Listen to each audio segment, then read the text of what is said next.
toute première fois de l'histoire, les athlètes qui participeront au JO de Paris 1924 auront un village olympique.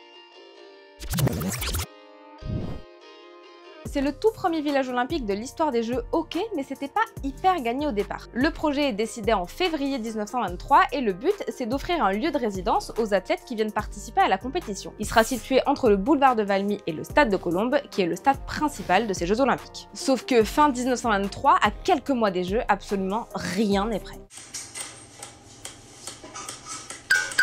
Finalement, ils créent ce village olympique et pour le coup, ils ont absolument pas fait semblant. Il y a 66 baraquements de 2 à 4 chambres, des sanitaires, des réfectoires, un kiosque à journaux, une poste, un salon de coiffure, une blanchisserie, une boutique souvenir, bref, c'est Dubaï ou quoi. Par contre, c'est payant. C'est 30 francs par jour et par personne pour la pension, ça fait à peu près 5,10 € et 25 francs par jour et par personne pour 3 repas, bière et vin compris. Du coup, si tu restes de la cérémonie d'ouverture à la fin des Jeux, t'en as pour 22 jours x 30 plus 25, je distribue 22, 1210 francs.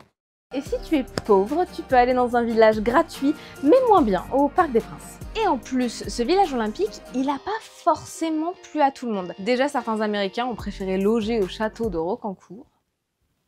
Et les Anglais sont venus avec leur propre cuisinier, pour manger des haricots blancs tout nuls et du pain au polystyrène. Le polystyrène, c'est un truc, c'est quand la planète va mourir ça, tu découvriras.